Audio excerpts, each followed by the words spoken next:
clear tu le ngai thatu te chibai the ule kum upa pitar le putar te kan thu post to kha kan siam that le dan tur edit kan edit that le dan tur anhuaya ngai ven ti hi je kherlova kan thu post to sa kha kan han ena zia sol kan hua khami han siam that le dan edit dan kha kum upa to lam te tan kan zir don ani ti hian hi keima zelo ni ta se ti khan loziak zota a ti hian ka post ta a ta hian kan en le a ka thu ziak kha ngai ven ti lai hi ngai angai khop mai ti kha ka zuk muta a hnuai hian ti hian ati dik na kha ziak ran pa kher lo kha na edit the ni heta ngai ven helaya ngai angam khop mai ti hi ngai ven ti tur ani a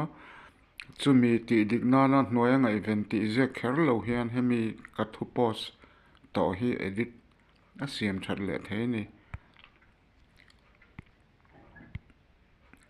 ti khanin hemi ka post hi ka zuk met wang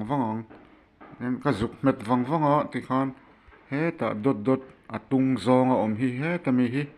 ti khan ka meta hi edit ti hi ta hen ka lut don ni hey star oma information copy edit a hian ka lutang a hnoi mi chu pin edit a ka luta ti khan edit a chon ngai ven angai khop mai ti kha ti hian hei tian a tol zel thei zuk me na khan ti hian bial pep om hi ti hian ngai ti lai kho bial papa ti khan hei po hi pahnih ti hi dule ti hian tru ziak lo hian ti hian apum lo in pa h ni pahnih tiang khan pa ti a tru number 2 zia ai chon a thazok ma adik zok ani chu chon helai khan kan tum tak ngai ven ti kha ngai ti khan izuk me na khan ti khan in son zel ni ti khan ikut zum tang khan ti khan ngai ven ti khan ngai ven angai khop mai ti khan heta he atik omte he ni tik nga edit isiam thata ti khan ngai ven angai khop mai ti kha edited ti kho lo lang ta ni he ta noi hi time Istanbul a time darkar in ziana pia hen edited ti kha lo om ta a ti khan hi kan thu ziak kha kan post atanga minute som panga aral ma chuan a edit zel thei minute som panga pel to chuan a thei to lova athara zele mai kha ani mai siam that kan du si khan chuan minute som panga ral to chuan a edit thei to lova siam that thei to lova hemi thu ziak a hi hetia delete to pa thara zele mai kha ni mai ni dule ti hian a copy te po alak thea ti khan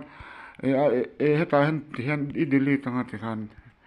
formia chuan I delete kha formia chuan I phone mi chau a in delete dona delete a hey for everyone a chuan I thu post lo dong to tu zong phone mi po kha a in delete le vek don ni kha hriat ve ngai khop mai hemi pahni te hi ka delete dei to lo ma tia ama phone mi chau kha lo delete formia khan heta a thu post lo dong to tu te phone mi kha a in pai lo ra heta formia chuan everyone a hian kan pai nga chuan a lo dong to tu hei ka thu post dong to zong kha in pai le don o kha kum upalam deuh phone khoi tam lo te tan toy te in video screen record kan siam ni ka lo me